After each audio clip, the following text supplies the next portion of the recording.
All right. Well, welcome, class. I have with me today Kat Bundy. Kat is the VP of Marketing at Cumberland Marketing, which is a firm here in Kingsport. Just to give a little bit of background, and she can elaborate a little bit more. It's an agency that does media communication work for both regional and national clients, all the way from small businesses to up to Fortune 500 companies. They have several different services, but I think for this class, the most relevant ones would be their digital services, so website development, email marketing, social media, and then in particular, since this is a media management class, the strategy component. So they do campaign development, which you guys will be working on, and also reporting and analytics. So I got to know Kat a little bit when I worked in Abingdon. She was working in marketing at the Barter, and I was working at William King, both of which are nonprofit, and we sat on a couple of committees together and got to know each other. And so now that she's at Cumberland, she works with clients like Tri-Cities Airport, Eastman, First Bank and Trust, City of Kingsport, General Shale. So across sectors and industries, they do nonprofit and for-profit work, government clients they have, sort of across the spectrum. She got her BA, I guess you did a double major, BA and BS from App State in creative writing and PR and applied com, which is a great combination, I think. She worked for 2 years, 2015, 2016 at Barter Theater in Abingdon. Many of you guys are probably familiar with that institution. And then since then, she's worked at Cumberland Marketing. She started as an account executive. Then she worked as a digital strategy manager, director of production and strategy, and now she's the VP of marketing. She also does volunteer work in the community. She's a board member for the Northeast Tennessee chapter of American Advertising Federation and also sits on the board of Girls Inc. in Bristol. And so I'm happy to have her here today. Thanks, Kat, again for joining us. I really appreciate it. Do you want to just start to add to that at all or say anything about just your journey to Cumberland? Well, I think you did a really good, really thorough introduction. You make me sound much more impressive than I feel. Yeah, I think that was a pretty good overview. I've just been really fortunate to be blessed with lots of great opportunities, especially to only be as many years into my career as I am. Um, so I've been working in marketing um, since I got my first job in marketing when I was about 19, doing concert promotions and scheduling and things like that. Um, and then I've been in the field consistently since then, but I have only been professional out of school full time for 6 years. I've just been really, really fortunate that in those 6 years I've been able to work my way up the way that I have. So I just feel very lucky. I guess we'll just start sort of. I really wanted to focus on obviously, the barter position. I'm sure it was very formative for you, and it's a different sector. But today, I'd sort of like to focus on your work at Cumberland, and a lot of our students, some of them are coming back to school. They've been out in the workforce and they're coming back and have had positions in content creation or copy editing or writing.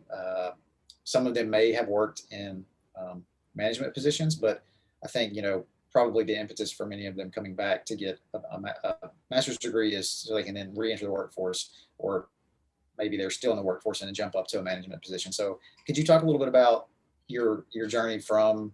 Because you started out as account director, so maybe talk a little bit about each of your job positions as you moved up, and maybe some of the traits that were or challenges that were unique to each job.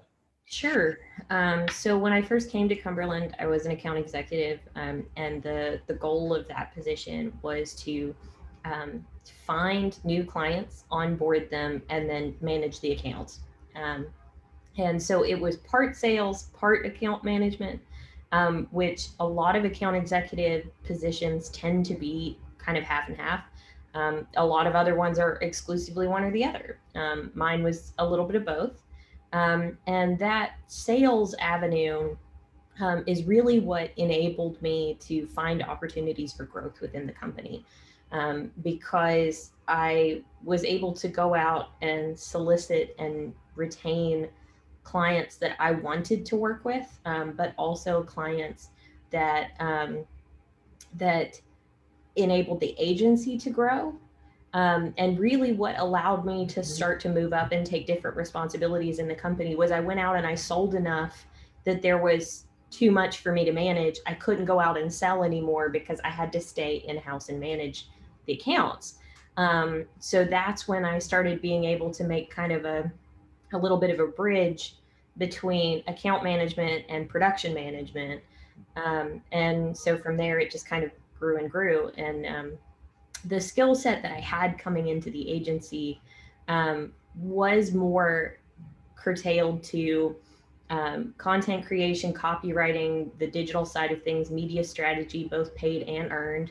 Um, and so it was nice to be able to start to make that transition. And ultimately, I took the position as an account executive, knowing that this is not what I want to do. This is not what I'm good at, but it's a foot in the door. It's the first step toward being able to build more of a long-term career. And so that was the biggest thing for me at that time was, it's okay if I'm taking a job that is not 100% what I want to be doing for the rest of my life, because it's a step in the right direction, or at least it's a step forward, um, even if it's not exactly where I see myself going. Um, so after I had been at Cumberland for, I guess, about a year, not even a year, um, we had some things kind of happen in house, um, and some kind of a transition period for the agency. We had a gentleman here who was a web developer and who was trying to grow our website development department. And I was doing a lot of work with him to help facilitate that happening. Um, and then very unexpectedly, he had to leave the company. And so here, all of a sudden, I am with this department just in my lap, um, and having to figure out what to do and how to do it, how to grow it. Um, and so that was when I was really able to start making forward strides within the company, really in earnest, because the web development department kind of became mine, my responsibility, and figuring out a growth plan. How do we attract new web development clients? How do we better manage the clients that we have? And how do we build a sustainable department that can continue to grow, um, without it hindering the company? And so that's when we made the decision. Now our web development team is all contract based. So we have a series of web developers that we work with on a routine day in, day out basis, but none of them are full time, which allows us to choose the web developer that's best for each individual product. And it allows us to balance that whole kind of feast and famine thing that happens with agencies, where sometimes we have 12 sites that need to be developed at the same time, and then sometimes we have none. Right. So being able to meet that demand as it fluctuates was really important for us. I think that that kind of strategic decision is the type of thing that our students, we need to try to cultivate that. It's difficult, obviously, in the classroom setting as opposed to when those things happen in the work environment. But you mentioned something earlier about, when you came in, had mostly a background of, content creation, and then paid and earned media with not as much management. But what got you sort of into the strategic realm and being able to manage and work with budgets and all these things was by taking a step in a direction that you hadn't done before, which was sales. I think that's an important point. Even if it's not sales, like for me, at the museum, it was fundraising. I never in my wildest dreams thought I would be doing fundraising, which is in itself a form of sales. You're trying to convince people to contribute their resources. And it opened up other doors to be able to work, to do things that I wanted to do. So I think that was an important point. But sorry, I just want to make that point. Keep Oh going. no, that's Talk about, okay. and I think especially too, and that's a good segue, I think, to the next question. Especially in this market, I mean, some of our students won't end up working in this market, but the focus today, I wanted to just sort of be on the regional market, right? And I think being in this area, the Tri Cities in particular, you really have to be more. It's very good to be a master of at least one trade, but I think it's also a competitive advantage. You can have a comparative advantage if you're a generalist, and what I mean by that is you're able to function in a bunch of different job positions and wear a bunch of different hats, as the saying goes, because you're usually working, whether it's in house or you're in an agency like Cumberland. I think you just the nature of the available clients and just the cost of things around here, you're expected to do more. I think that's just the case as if you're working in a bigger market where you're hyper focused, hyper specialized. So, I mean, my next question is related to that. So, you guys do work with Fortune 500 national um, clients, but could you talk a little bit about the regional ones? So, I know that you have some big major regional clients, and what are maybe some unique challenges or considerations that are specific to regional clients? Well, so the thing that has always kind of struck me the most about media in the regional market in particular, um, and this comes from the demographics of this region, but it's always a couple of years behind the trends. So when you are working with a client here in the local market, when you are buying media for a client in the local market, you are not looking for the cutting edge, newest technologies, most innovative things that are coming out and that are popular in New York and LA and Chicago. Um, you are looking for sort of a different type of product. Because our region is statistically older. Um, Depending on who you ask, it's statistically less educated, statistically lower income. So that means that your newest and cutting edge technologies, a lot of the time, have not made it here yet. So you have to be willing to take a step back and say, okay, even though I really want to do this cool thing that just came out that I just heard about, and I want to implement it and show them how it can work, it might not actually work here because it's too new. It's not what anybody else is doing. People don't pay attention to it. Um, so here in the local market, I really had to kind of be willing to take a step back and implement tried and true techniques as opposed to the newest, latest, greatest. Right. And sometimes that is very counterintuitive. Um, like for instance, the airport is a great example. When I got the airport, the airport was actually one of the clients that I got this job for. They had just brought on the airport. They needed somebody to manage that account on a day in, day out basis. And so, and I still work with them. I'm no longer the primary account executive on the account just because after 4 years, I was starting to run out of good ideas, and my job had grown legs in so many directions that I couldn't do it all anymore. Um, so I'm still very involved with the client, but when they first came on board, they were coming from a much, much larger agency. Um, and they were not getting the quality of product that they needed to have, because sometimes what happens when you are a small fish with a really big agency, um, you don't get the service you deserve. You're paying the same price as everybody else, but you're not getting the priority level. So we brought them on board with us. Us being a smaller agency, they were a much bigger client for us, which allowed us to devote more teams to them.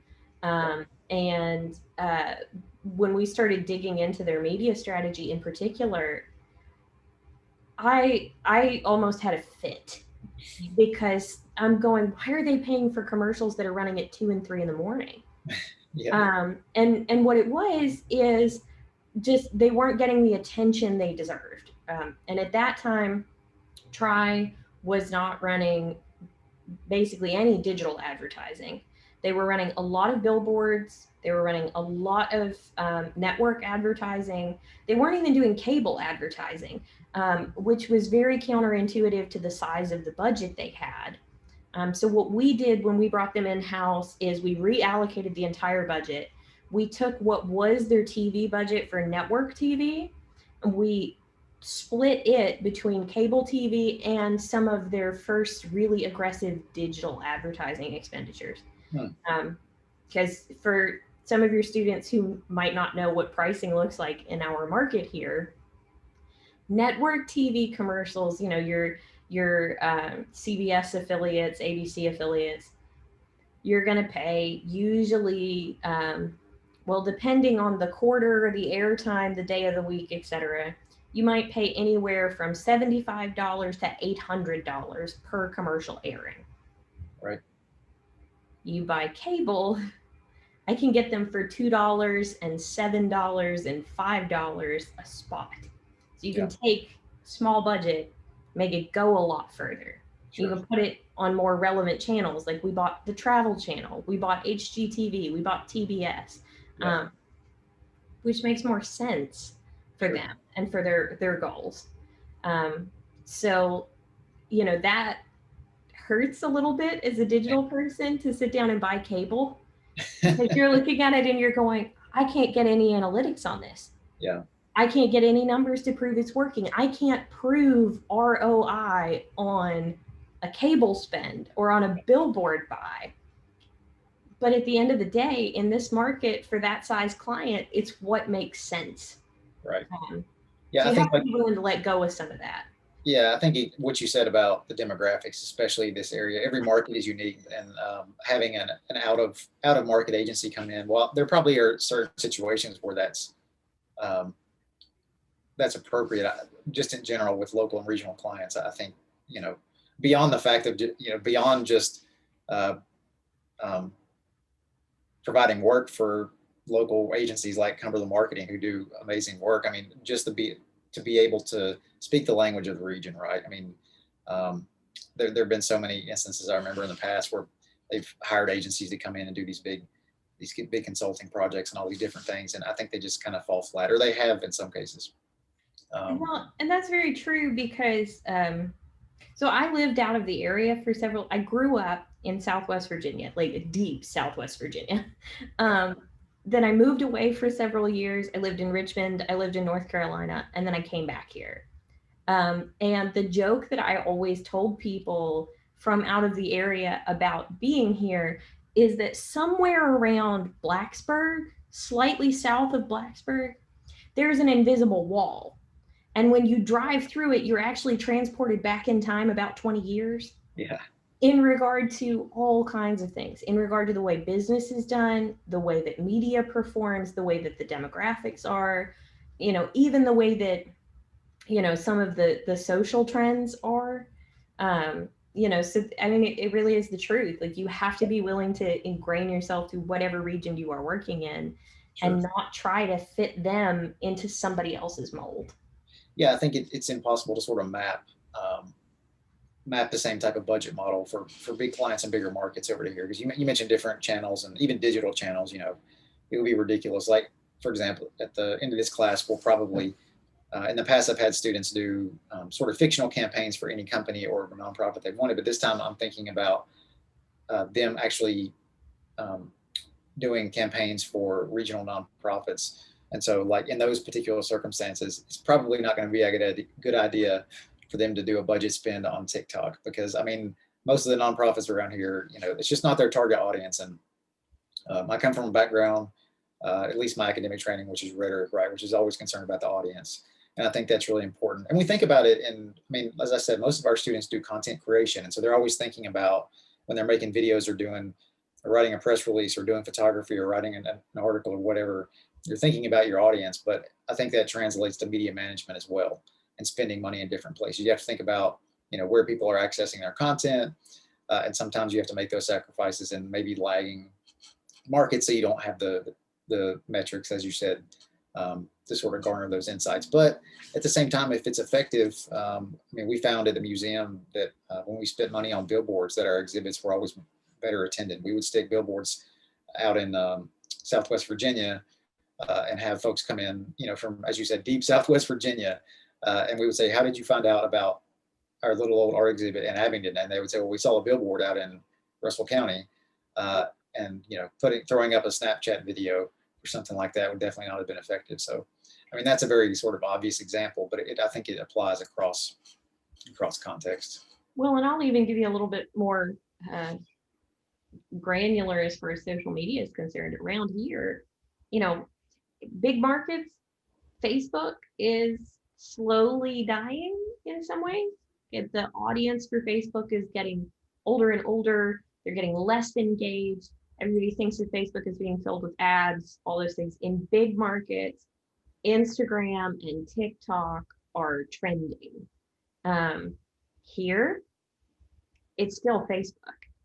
it will be Facebook for at least another 5 years in this market. I mean, Facebook, out of all the socials, is what makes the biggest impact for a lot of our local clients. Purely because it's what people around here are used to, it's what they've kept, it's what they've adopted. And I think about, this is going to sound silly, but a lot of the time when I sit down and do media planning or even just strategic campaign planning, like what channels are we going to use to get this out on, what type of content do we need to produce to fit those channels, I always sit down and think about my mom. Yeah. My mom is in her late 60s. She is in Russell County in Southwest Virginia. Right. She is on the side of a mountain with bad internet. So I sit down and I think about what is going to reach her, because statistically she meets the profile of your average buyer in Southwest Virginia more than I do. Yeah. And that was very true at barter too, that when I would make purchasing decisions for barter, a lot of the time the first thing I would do after something went live is I'd call my mom and be like, have you seen any commercials you want to talk to me about? And if she said no, then I knew I had not hit my audience. I knew I needed to adjust something. And that held true, because like that's your target demographic. Speak to it regardless of what the trends are telling you, regardless of what the media is telling you is the next latest greatest. And then, I mean, it hurts sometimes. Sure. But I mean, I think, yeah, it does. I mean, generally speaking, you hit the nail on the head when you said our regions are sort of lags behind in a lot of areas, and media being one of those. I think, as I said, it's all great about regional. I do want to touch a little bit on national too, because you guys do a lot of work. Both, I think you do some with national clients that are actually not located here, but then you also do work with clients that are located here but do national and international business, like Eastman, for example. So could you talk maybe a little bit about those different types of clients that are not your mom and pops, that are more, kind of national, international scale? sure. So our relationship with them is obviously a lot different than what our regional and local clients are, purely because local and regional clients, we most of the time have a much more full service relationship with them. Our bigger out of area clients, so like for instance, we have clients now in Denver, Dallas, Newark, New Jersey, Miami. So and then kind of scattered in between, but like Dallas and Denver are as far west as we go. But then some kind of all in the mix in between there. Eastman, because they are local but they're also global. Right. Our relationship with them is a little more in depth than what it is with like our large scale clients out in Denver or in Dallas. But with Eastman, primarily what we do is there's a lot of content creation, a lot of video production for them. We've done some web work for them. Then really how that relationship started, and a lot of people don't realize this, Cumberland was founded in 1987 by Chris when he was 22 years old. He literally tells the story all the time about, I graduated college and my choice was delivering pizzas or starting my own business. So I started my own business. Yeah. And for the first about 15, maybe 20 years of the company, we were exclusively promotional product.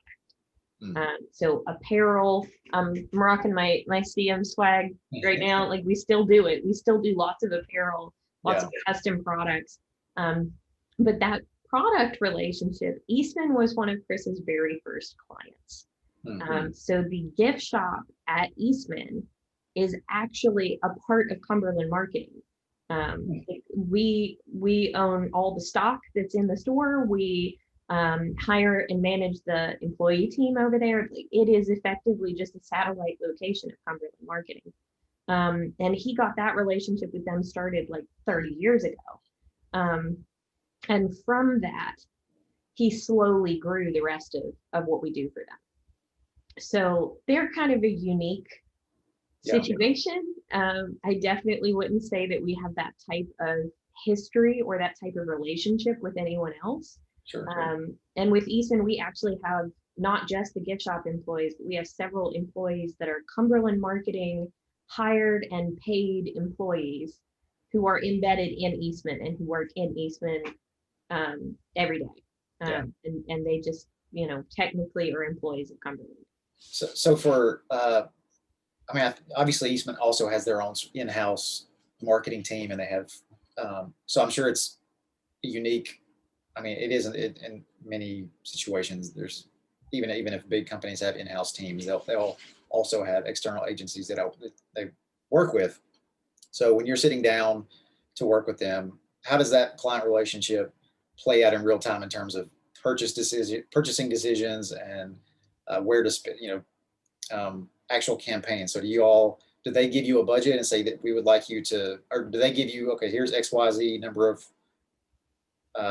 amount of money, you guys spend it as you see fit? Or is it more like you propose to them a campaign and they sign off on it? And this, I know it's different in every situation, but with them, what is it like? With Eastman specifically, we've actually never done any media purchasing on behalf of Eastman. Okay. And we very rarely have had an opportunity to kind of come in and help carve out a strategy for them. Most of the time, what Eastman comes to us with is, hey, we've got a new product partner. We want to do a video to feature the products that they're creating, like for example, Nook baby products. They make pacifiers and all kinds of stuff. And they came to us and they said, we need somebody to produce some product videos with Nook. And so we, partnered with Eastman and with the people at Nook, or all the other ones that we've done. And we created a video for them, but they came to us with a very specific request, a very specific, this is the budget, this is the client, this is what we're doing. And then it was just up to us to meet that need, which in a lot of ways is kind of the best sort of client relationship you can have, because they have the trust in us and the faith in us to have the creative vision to execute something like that. But they also, they don't try to micromanage it, but they give us enough guidelines that we're not trying to guess at it either. Right. So that's our relationship with Eastman in a lot of ways. Sure. Yeah. We'll close with this one, and thank you again, Kat, for your time. It's been great. Absolutely. So, I mean, you have some in-house experience with Barter. Obviously, there was a nonprofit, and then your work with Cumberland is mostly for-profit, some nonprofit as well.